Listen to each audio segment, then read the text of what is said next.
Go. Hi, this week I thought I'd do a little pottery lesson about making marks on clay.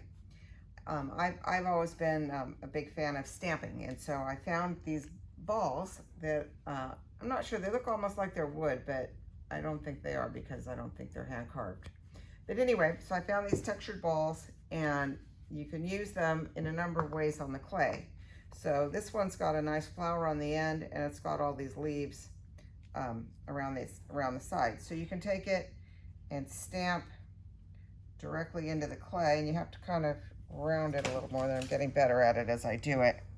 Round it so that the flower comes all the way out, and you can be mindful of your spacing a little bit. And you can take it and roll it along and get a straight kind of pattern, or even tip it a little more so that it's just hitting the leaves, getting a nice leafy pattern. Or you can flip this over. You can take the ball and actually wind it around to give yourself some spirals. Again, I should have wiggled it a little more right in the beginning to get that flower a little, there we go, flower a little bit better. So that's one set.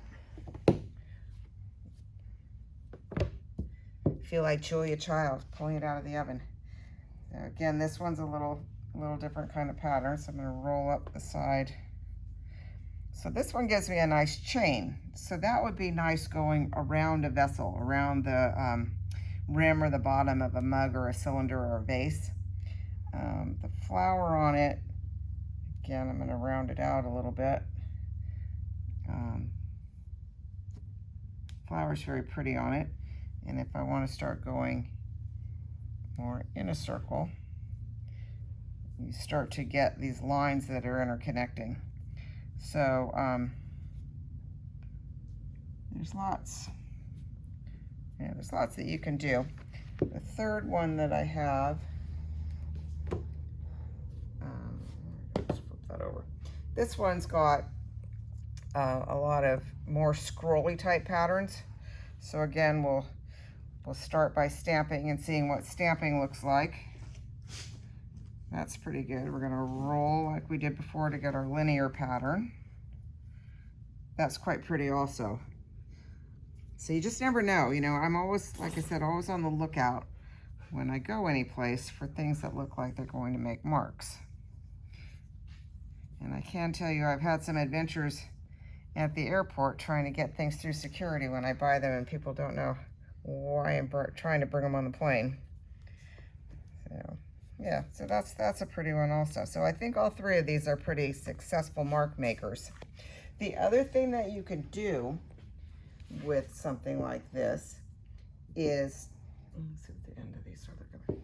We can actually make stamps out of these. So I can take a piece of clay and just roll it, I'll do it for you, roll it into a mushroom shape. So roll the ball, and then roll the end of it so that I get a little handle, flatten out the top.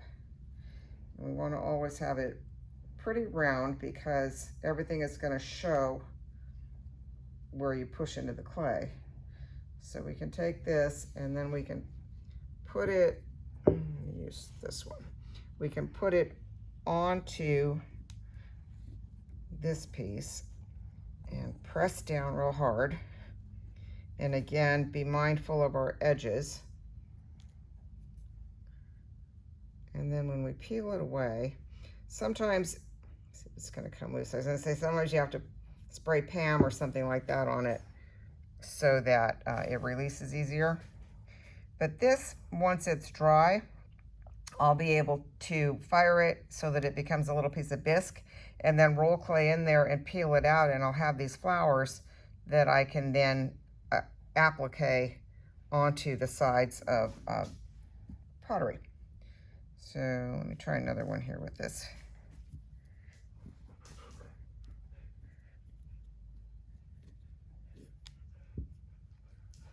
So again, it gives me this little sort of buckle that I could use. I'll try one with a leaf.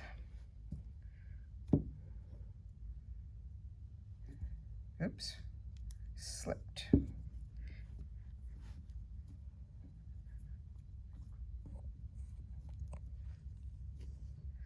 So again, that'll give me these leaves that I can pull out and apply to the clay. Try this great big one just because I'm curious, although I think you already kind of got the idea, but I'm curious about how this one looks.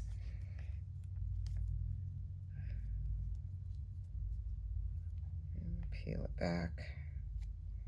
Oh, that's really pretty. That'll be a really pretty one.